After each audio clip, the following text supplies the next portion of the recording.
Hello students. आज हम शुरू कर रहे हैं हॉस्पिटल एंड क्लिनिकल फार्मेसी का चैप्टर नंबर 2, जिसका नाम है different committees in the hospital. इस चैप्टर में हम 3 खास टॉपिक्स को डिटेल में समझेंगे। पहला है फार्मेसी एंड थेरेप्यूटिक्स कमिटी, यानी इस कमिटी के ऑब्जेक्टिव्स, कॉम्पोजिशन और फंक्शंस क्या-क्या होते हैं। दूसरा टॉपिक है हॉस्पिटल फॉर्मूलरी। इसमें हम इसकी डेफिनेशन, इसको डेवलप करने का प्रोसीजर और इसके यूज के बारे में जानेंगे। और तीसरा और आखिरी टॉपिक है इन्फेक्शन कंट्रोल कमिटी, जिसमें हम समझेंगे कि एंटी माइक्रोबियल रेजिस्टेंस को रोकने में एक फार्मासिस्ट का क्या रोल होता है। तो चलिए शुरू करते हैं। तो हमारा सबसे पहला टॉपिक है फार्मेसी एंड थेराप्यूटिक्स कमिटी। चलिए देखते हैं ये क्या होती है। पहली लाइन है, pharmacy and therapeutics (PNT) is a committee at a hospital or a health insurance plan that decides which drugs will appear on that entity's drug formulary. इसका मतलब ये होता है कि PNT कमिटी एक ऐसी कमिटी है जो किसी हॉस्पिटल या हेल्थ इंश्योरेंस प्लान के अंडर काम करती है। इसका सबसे इंपॉर्टेंट काम ये डिसाइड करना है कि उस हॉस्पिटल की ड्रग फॉर्मूलरी यानी दवाइयों की ऑफिशियल लिस्ट में कौन-कौन सी दवाइयां शामिल की जाएंगी। अब अगला पैराग्राफ देखते हैं। The committee usually consists of healthcare providers involved in prescribing, dispensing, and administering medications, as well as administrators who evaluate medication use. Simple शब्दों में इस कमिटी में कौन-कौन लोग होते हैं? इसमें आम तौर पर हेल्थ केयर प्रोवाइडर्स शामिल होते हैं जो दवाइयां प्रिस्क्राइब करते हैं, यानी डॉक्टर्स, जो दवाइयां डिस्पेंस करते हैं, यानी फार्मासिस्ट, और जो दवाइयां एडमिनिस्टर करते हैं, जैसे कि नर्सिंग स्टाफ। इनके साथ साथ एडमिनिस्ट्रेटर्स भी होते हैं जिनका काम दवाइयों के इस्तेमाल का मूल्यांकन करना होता है। अब हम बात करते हैं PNT कमेटी के ऑब्जेक्टिव्स यानी उद्देश्यों के बारे में। इसका पहला पॉइंट है ensure compliance with appropriate standards and state and federal regulations. मतलब इस कमेटी का पहला उद्देश्य ये सुनिश्चित करना है कि हॉस्पिटल दवाइयों से जुड़े सभी जरूरी स्टैंडर्ड्स और सरकारी नियमों का पालन कर रहा है ताकि सब कुछ लीगल और सेफ तरीके से हो। दूसरा पॉइंट है The primary responsibilities are to ensure high-quality drug therapy for hospital patients. इसका मतलब है कि कमेटी की सबसे बड़ी जिम्मेदारी ये पक्का करना है कि हॉस्पिटल में जो भी पेशेंट्स हैं उन्हें हाई क्वालिटी यानी सबसे अच्छी ड्रग थेरेपी मिले, उनका इलाज बेहतरीन दवाइयों से हो। और तीसरा ऑब्जेक्टिव है provide liaison between the medical staff and the department of pharmacy services. Liaison का मतलब होता है एक तरह का ब्रिज या संपर्क स्थापित करना। तो ये कमेटी मेडिकल स्टाफ यानी डॉक्टर्स और फार्मेसी डिपार्टमेंट के बीच एक पुल का काम करती है ताकि दोनों के बीच कम्युनिकेशन और कोऑर्डिनेशन अच्छा बना रहे। अब देखते हैं कि इस PNT कमिटी की कॉम्पोजिशन यानी संरचना कैसी होती है। इस डायग्राम में हम देख सकते हैं, सबसे ऊपर चेयरमैन के रूप में होते हैं मेडिकल सुपरिंटेंडेंट। ये हॉस्पिटल के मेडिकल अफेयर्स के हेड होते हैं। उनके नीचे सेक्रेटरी के रूप में होते हैं चीफ ऑफ फार्मेसी सर्विसेज। क्योंकि उन्हें दवाइयों की सबसे गहरी जानकारी होती है, इसलिए सेक्रेटरी का रोल उनके पास होता है। अब नीचे आते हैं मेंबर्स। इनमें अलग अलग डिपार्टमेंट से रिप्रेजेंटेटिव होते हैं, जैसे कि इंटरनल मेडिसिन से, सर्जरी डिपार्टमेंट से, क्लिनिकल फार्माकोलॉजी से, माइक्रोबायोलॉजी से, नर्सिंग डिपार्टमेंट से और न्यूट्रिशन डिपार्टमेंट से। इन सभी एक्सपर्ट्स को इसलिए शामिल किया जाता है ताकि दवाइयों पर कोई भी फैसला लेते वक्त हर एस्पेक्ट को ध्यान में रखा जा सके। यहाँ नीचे एक येलो बॉक्स में निमोनिक दिया गया है IMSCMNN। ये एग्जाम पॉइंट ऑफ व्यू से काफ़ी हेल्पफुल है। इससे आप आसानी से इन सभी डिपार्टमेंट के नाम याद रख सकते हैं। चलिए अब PNT कमिटी के फंक्शंस यानी कार्यों के बारे में बात करते हैं। पहला फंक्शन है ड्रग फॉर्मुलरीज। इसमें लिखा है maintains formularies of drugs that are safe, effective and affordable for patients. इसका मतलब है कि कमिटी एक ऐसी दवाइयों की लिस्ट, जिसे फॉर्मुलरी कहते हैं, उसे मेंटेन करती है, जिसमें ऐसी दवाइयां होती हैं जो सेफ हों, असरदार हों और पेशेंट्स के लिए महंगी ना हों। दूसरा फंक्शन है oversight. Provides oversight of a variety of formularies including commercial, Medicare, state programs etcetera. यानी कमिटी अलग अलग तरह की फॉर्मुलरीज जैसे कि कमर्शियल, मेडिकेयर या स्टेट प्रोग्राम्स की फॉर्मुलरीज, उन सब की निगरानी करती है। और तीसरा फंक्शन है medical policies. Maintains pharmacy related policies to support the safe and effective use of medications in the clinic setting. इसका मतलब है कि कमिटी फार्मेसी से जुड़ी पॉलिसीज बनाती है और उन्हें मेंटेन करती है ताकि क्लिनिक में दवाइयों का इस्तेमाल सेफ और प्रभावी तरीके से हो। अब हम इस कमिटी के कुछ और फंक्शंस देखते हैं। Point number 1, maintain formulary principles that guide the management of the drug formularies। यानी ये कमेटी ऐसे सिद्धांतों को बनाए रखती है जो ड्रग फॉर्मुलरीज के मैनेजमेंट में गाइड का काम करते हैं। Point number 2, review new drugs, drug classes, new clinical indications, therapeutic advantages, new chemical entities and new safety information. इसका मतलब है कि कमिटी मार्केट में आने वाली नई दवाइयों, उनके क्लासेस, उनके नए यूजेस, उनके फायदे और उनसे जुड़ी नई सेफ्टी इंफॉर्मेशन, इन सभी चीज़ों को रिव्यू करती है। Point number 3, review the drug formularies and therapeutic classes at least annually. ये एक बहुत इंपॉर्टेंट पॉइंट है। कमेटी को साल में कम से कम एक बार पूरी ड्रग फॉर्मूलरी और उसके क्लासेस को रिव्यू करना ही होता है। और आखिरी point number 4, analyse scientific, clinical and economic information. यानी कोई भी फैसला लेने से पहले कमेटी साइंटिफिक, क्लिनिकल और इकोनॉमिक हर तरह की जानकारी का विश्लेषण करती है। अब हम अपने अगले टॉपिक पर आते हैं, जो है हॉस्पिटल फॉर्मूलरी। देखते हैं इसकी डेफिनेशन क्या है।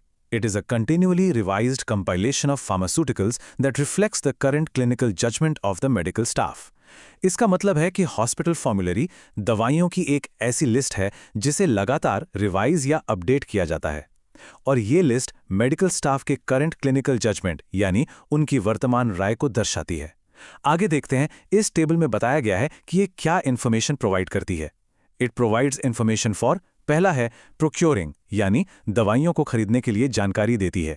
दूसरा है प्रिस्क्राइबिंग यानी डॉक्टर्स को दवाइयां लिखने में मदद करती है। तीसरा है डिस्पेंसिंग यानी फार्मासिस्ट को दवाइयां देने में गाइड करती है। और चौथा है एडमिनिस्ट्रेशन ऑफ ड्रग्स यानी पेशेंट को दवाई देने के सही तरीके की जानकारी देती है। तो ये हॉस्पिटल फॉर्मूलरी बनती कैसे है? चलिए इसका प्रोसीजर यानी प्रक्रिया देखते हैं। यहाँ हम शुरुआत के 4 स्टेप्स को समझेंगे। Step 1, identify common diseases and first choice treatments with the help of all departments of medicines and standard treatment guidelines. इसका मतलब है सबसे पहले हॉस्पिटल के सभी डिपार्टमेंट्स की मदद से ये पहचाना जाता है कि कौन सी बीमारियां सबसे आम हैं और उनके लिए सबसे पहला और सबसे अच्छा इलाज क्या है।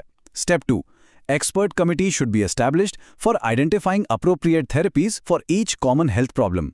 फिर एक एक्सपर्ट कमेटी बनाई जाती है जो हर आम बीमारी के लिए सबसे आवश्यक थेरेपी की पहचान करती है। Step 3, WHO model list of essential medicines can be used as a starting point. एक और तरीका है कि हम वर्ल्ड हेल्थ ऑर्गेनाइजेशन यानी WHO की एसेंशियल मेडिसिन्स की मॉडल लिस्ट को एक स्टार्टिंग पॉइंट के तौर पर इस्तेमाल कर सकते हैं। और step 4, hospital capabilities must be taken into account when selecting drugs. ये बहुत जरूरी है। दवाइयां सेलेक्ट करते समय हॉस्पिटल की अपनी क्षमताओं का ध्यान रखना बहुत जरूरी है, जैसे कि उनके पास जरूरी इक्विपमेंट और ट्रेन स्टाफ हैं या नहीं। चलिए अब फॉर्मूलरी डेवलपमेंट के अगले 4 स्टेप्स देखते हैं।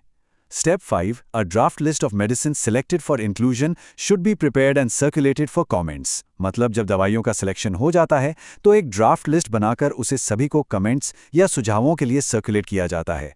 Step 6, the Drugs and Therapeutics Committee considers all comments received and gives its feedback. फिर जो हमारी Drugs and Therapeutics Committee है वो सभी कमेंट्स पर विचार करती है और अपना फीडबैक देती है। Step 7, where possible, all information should be discussed with evidence-based reviews.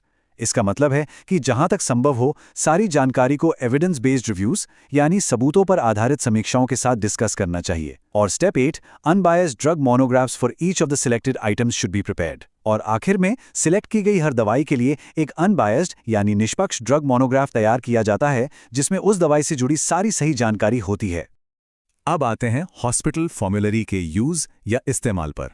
पहला पैराग्राफ कहता है, the following text does not seek to argue the case that every hospital should have its own private formulary.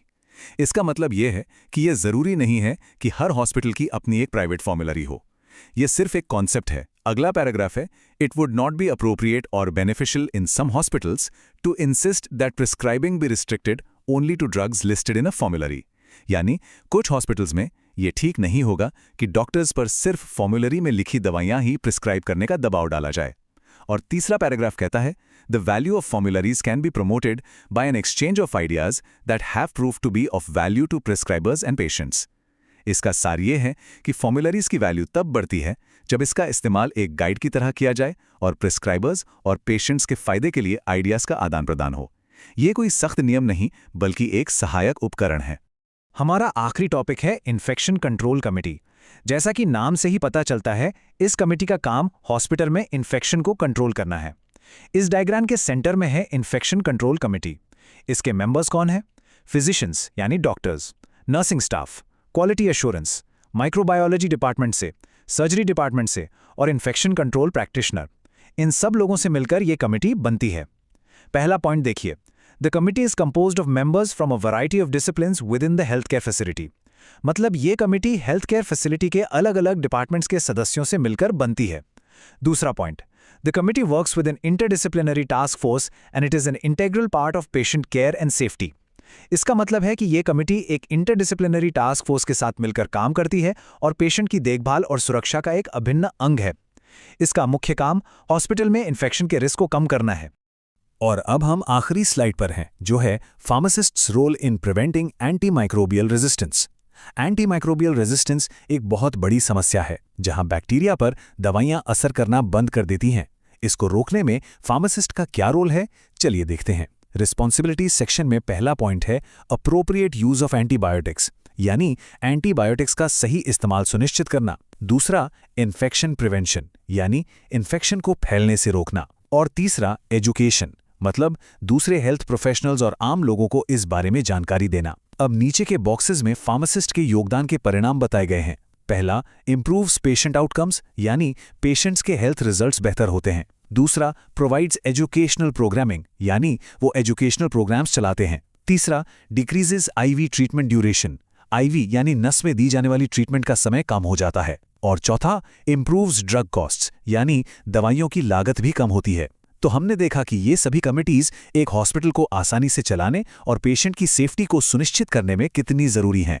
इस chapter के लिए इतना ही। धन्यवाद।